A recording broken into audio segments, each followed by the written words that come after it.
Isso é muito importante, meus irmãos. A primeira decisão negativa é seguida por uma escolha positiva. Primeiro eu recuso a fazer isso, depois eu decido, eu escolho fazer aquilo outro. A vida cristã, meus irmãos, não é apenas um monte de nãos. Não faça isso, não faça aquilo, não faça aquilo outro. Algumas pessoas acham que a vida cristã é apenas não. Não beba, não fume, não dance, não xingue.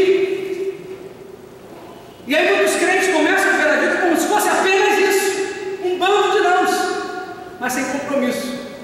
Eu só não faço isso, mas não tomo atitudes positivas em relação àquilo outro. E é uma vida cristã incompleta. Falta alguma coisa. A diferença entre crentes e não crentes é que crentes não praticam todas essas coisas boas da vida. É o que acaba sendo entendido pelas pessoas, até pelos não crentes. Crente é aquele que não faz essas coisas que eu considero as boas coisas da vida. É assim que as pessoas vão interpretar, quando nós nos limitamos apenas a dizer que não fazemos isso ou não fazemos aquilo. Alguma vez você já pensou que se a vida cristã fosse definida apenas pelo que você não faz, todas as pessoas falecidas seriam bons crentes? Por quê? Não fazem mais nada, já morreram. Percebe? Diferente disso, o fato de decidirmos que não faremos determinada coisa por opção, por convicção, por princípio, deve nos levar a tomar atitudes positivas, como fez Moisés. Primeiro ele se recusa a ser chamado filho da filha de Faraó. Depois ele decide que de fato prefere, se colocará na posição de ser maltratado com o povo de Deus, até desfrutar os prazeres da posição que o status pudesse lhe dar naquele momento. A recusa de Moisés então foi seguida por uma escolha. A rejeição de algo tem que ser seguido por alguma coisa positiva, a aceitação de algo positivo, ou seja, a aceitação do bom plano de Deus, do projeto de Deus para a minha vida. Essa é a atitude, esse é o esclarecimento necessário. Observe também, meus irmãos, que no verso 23, pode continuar com a sua Bíblia aberta, atento aí, no verso 23 do capítulo 11 de Hebreus, quando Moisés era ainda pequeno, seus pais o esconderam, porque eles viram que ele não era uma criança comum, e eles estavam com medo do decreto do rei, que ordenava a morte das crianças naquela faixa etária. E eles decidiram, então nós vamos cuidar dessa criança, nós não permitiremos que ela seja morta. Naquela sentença, meus irmãos, naquele momento, na decisão dos pais de Moisés, estava já ali também a escolha de Deus. Deus escolhe Moisés. E no verso 25, houve a contrapartida. Moisés também teve que fazer uma escolha. Moisés teve que escolher a Deus, teve que escolher o Senhor na sua vida. Ele teve que fazer essa escolha. No verso 24 diz: pela fé, Moisés, já adulto, recusou. Uma das marcas da maturidade, meus irmãos, ambas, emocional e espiritual, é você parar de colocar a culpa em outras pessoas pelos seus problemas particulares. Quando cresceu, diz o texto, Moisés já adulto, sendo Moisés já adulto, ou seja, você não é mais criança. Quando Moisés cresceu, ele se recusou a continuar dando desculpas. Ele não vou mais dar desculpas. Eu não tive nenhuma escolha nessa situação. Ele diria talvez, não pedi minha mãe para me colocar naquela cesta lá no Rio Nilo. Não pedi à filha de Faraó, princesa, para pegar aquele cesto e levar aquela criança para o palácio. Estas coisas eram situações que estavam além, fora do meu controle. Talvez Moisés tivesse refletido naquele momento e E de fato era verdade. A atitude da sua mãe, a atitude da princesa, as situações, as circunstâncias que ele viveu estavam fora do controle dele. Ele era apenas uma criança, um bebê. O fato, meus irmãos, é que nós atravessaremos as circunstâncias da vida que nós não podemos controlar. Moisés atravessou tudo aquilo que estava fora do seu controle. Mas uma coisa você sempre poderá controlar: é a escolha de como você responderá às circunstâncias. Qual a sua resposta à circunstância? Moisés viveu toda aquela circunstância que marcou a sua infância, sua adolescência, a sua juventude. Mas quando já está adulto, ele então toma as rédeas da sua própria vida, assume a responsabilidade e toma as suas decisões. Você sempre poderá escolher como você vai responder. E a marca da maturidade, meus irmãos, é quando você para de ficar culpando outras pessoas e para de ver a si mesmo como vítima e diz: realmente houve coisas ruins na minha vida, aconteceram coisas ruins, eu não pude controlar a direção do meu futuro naquele tempo, mas eu posso determinar a direção para onde os meus pés me levarão a partir de agora. Eu posso decidir exatamente que caminho a minha vida tomará a partir de hoje. Como um bebê, era mais fácil para Moisés viver a fé de seus pais, seguir a orientação de seus pais, mas um dia ele teria que desenvolver fé por si mesmo. E alguns de vocês talvez estejam vivendo como Moisés no primeiro momento da sua vida, nos primeiros 40 anos, vivendo a fé de outros, a fé dos pais, a orientação dos pais. Minha mãe era uma mulher muito cristã, talvez você diga: ah, meu pai era um homem bom, deu a vida pela igreja. Ah, minha esposa é uma mulher muito espiritual, uma mulher de oração. Você vai vivendo, levando a sua vida cristã baseado na experiência de fé de outra pessoa, não da sua própria. Moisés rompeu com isso. Você ou terá uma fé sua, pessoal, ou nada disso adiantará. E parte da maturidade, meus irmãos, é quando você começa a desenvolver o seu próprio relacionamento pessoal com Deus. Eu gostaria de chamar a sua atenção agora para dois fatos acerca dessa importante questão dos nossos relacionamentos. Você tem que ensinar isso aos seus filhos: aceitar responsabilidades na vida. O primeiro fato, meus irmãos, é que eu não posso culpar os outros pela direção da minha vida. Esse é o primeiro fato na nossa vida. Nós não podemos culpar os outros pela direção da nossa própria vida. Isso é exatamente o oposto do que a sociedade ensina para nós. A sociedade dirá que você é o que a sua vida inteira, toda a sua vida, todos os fatos aconteceram por causa de outras pessoas. Alguém faltou, alguém falhou, por isso você chegou numa decisão errada que porventura tenha tomado. Outros dirão que você é produto do meio em que você foi criado. Sua mãe manteve a sua cabeça dentro d'água por muito tempo, quando te dava banho. Por isso você agora se torna um assassino, está preso. Né?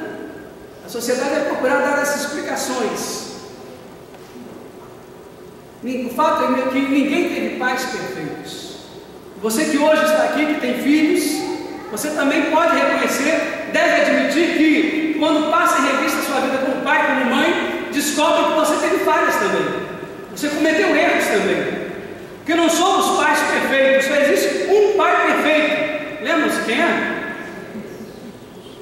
O que a Bíblia diz? Sede vós perfeitos como é perfeito nosso Pai que está nos céus. Então nós temos que lembrar que de fato nós não somos pais perfeitos. Essa é uma questão importante. E se seus filhos tiverem filhos, eles também não serão pais perfeitos, terão falhas também. Nós não tivemos professores perfeitos na escola. Eu me lembro de um professor, um dos professores que eu mais admirava pelo conhecimento,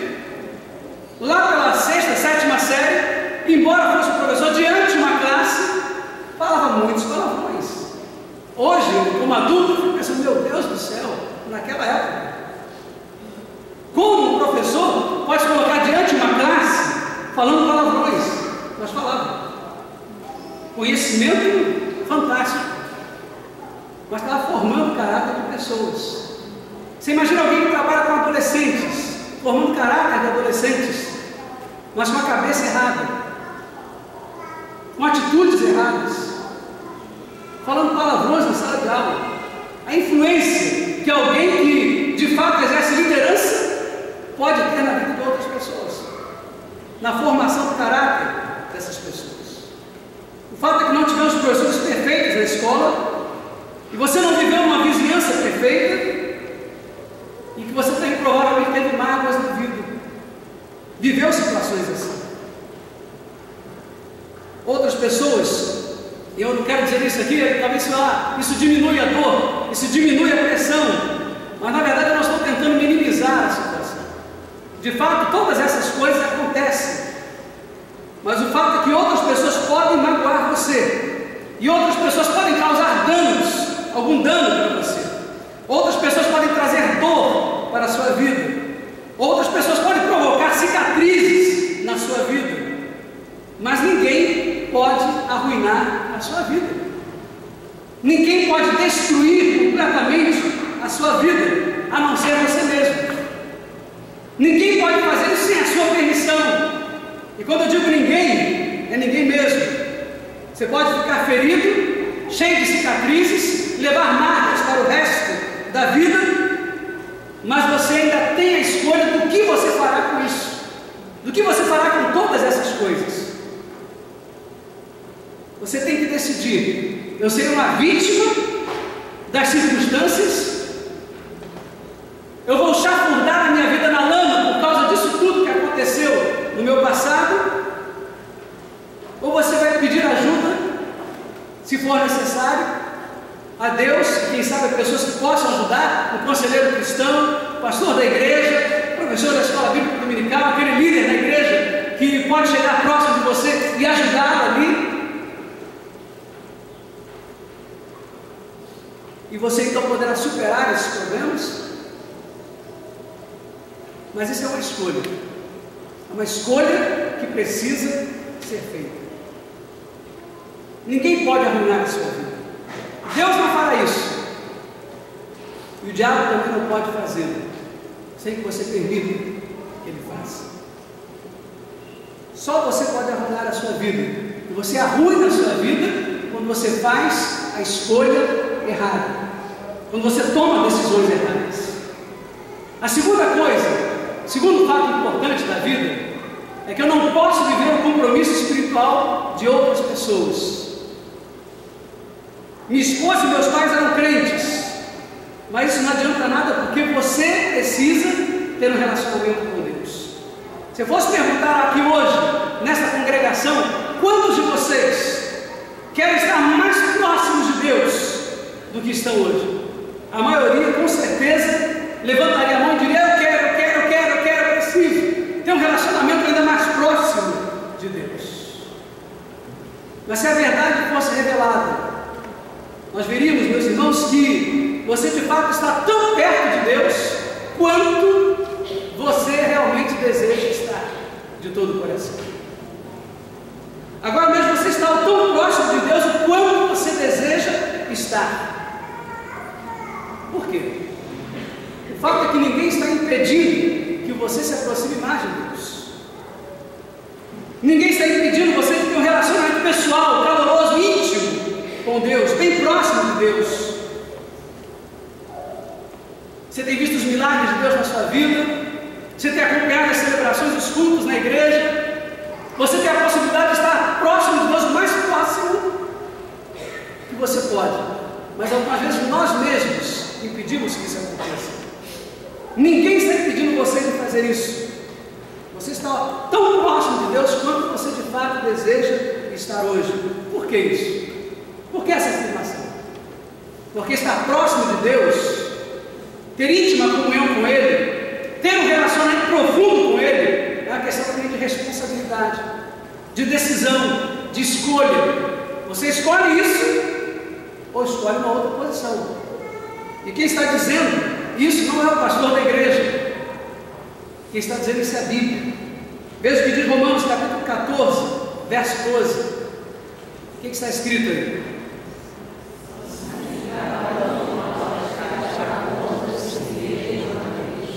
Cada um de nós, cada um de vocês prestará contas de si mesmo a Deus. Portanto, pare de culpar os outros. Assuma a sua responsabilidade como crente. Cada um de nós dará contas de si mesmo. O pastor dará conta dele, dará conta também do seu rebanho, claro. Mas cada crente dará contas de si mesmo a Deus, porque a responsabilidade individual, particular de cada um. Se você está dependendo, ou tem estado dependendo da fé de alguém, ou de uma outra pessoa, do compromisso espiritual de outra pessoa, deixe-me encorajar então, nesta manhã, a buscar o seu próprio relacionamento com Deus, a cultivar, a desenvolver o seu próprio relacionamento com Deus, e fazer dele um relacionamento forte, tomar as decisões certas, assumir o compromisso com Deus, não pegar carona no compromisso de outros, por melhor que tenha sido aquela pessoa, seu esposo, sua esposa, seu pai ou sua mãe, crentes brilhantes, vidas fantásticas. Viva o seu próprio relacionamento com Deus. Essa é a primeira palavra nesse momento final. Viva o seu próprio relacionamento com Deus. Isso, de fato, poderá mudar a sua vida. É isso que fará diferença na sua vida. É isso que Deus faz quando nós aceitamos responsabilidade. Se você quer ser abençoado por Deus de uma maneira grande, maravilhosa, se você quer ser abençoado por Deus e permitir que Deus realmente o use como Ele deseja usar, primeiro você terá que resolver essas duas questões que nós temos colocado hoje, né? Desde o domingo passado. Primeiro você precisa, quem lembra? Definir minha identidade, né? Definir a minha identidade. Quem eu sou? O que eu estou fazendo aqui nesse mundo? Segundo lugar, você precisa assumir ou aceitar responsabilidade. Você é responsável. Você não é mais uma criança. Tenho visto muita gente grande se comportando como um menino, como menina, como um bebê, irresponsáveis naquilo que falam, naquilo que fazem, fazendo escolhas absurdas. Absurdas. E Deus disse que cada um prestará contas de si mesmo diante de Deus. Não associe a sua vida hoje, as suas decisões hoje, às circunstâncias do passado. Tome as rédeas da sua vida nas suas mãos e dê a direção certa. Peça a Deus para cumprir o seu propósito, o seu plano dentro da sua vida. Mas é preciso que você esteja pronto para assumir responsabilidade. Você não é uma folha levada ao vento para todo lugar, para qualquer direção. Você foi feito à imagem e semelhança de Deus. Pouco abaixo dos anjos, Deus nos fez. Mas a Bíblia diz também que de... Como é que é o restante do verso? De glória e honra fomos coroados pelo Senhor. Você é uma pessoa fantástica, que Deus pode usar de maneira maravilhosa. Mas é preciso você definir a sua identidade. É preciso você aceitar a sua responsabilidade e pedir: Senhor, usa-me. Senhor, usa os meus talentos. Eu quero oferecer a minha vida, os meus talentos, nas mãos do Senhor, para cumprir os propósitos que o Senhor tem para a minha vida. Quero ser uma pessoa realizada, uma pessoa feliz, uma pessoa alegre, dentro dos propósitos que o Senhor tem para mim. Amém? O Senhor possa nos abençoar nisso. Eu quero convidar a congregação a se colocar em pé nesse momento final do culto desta manhã. E nós vamos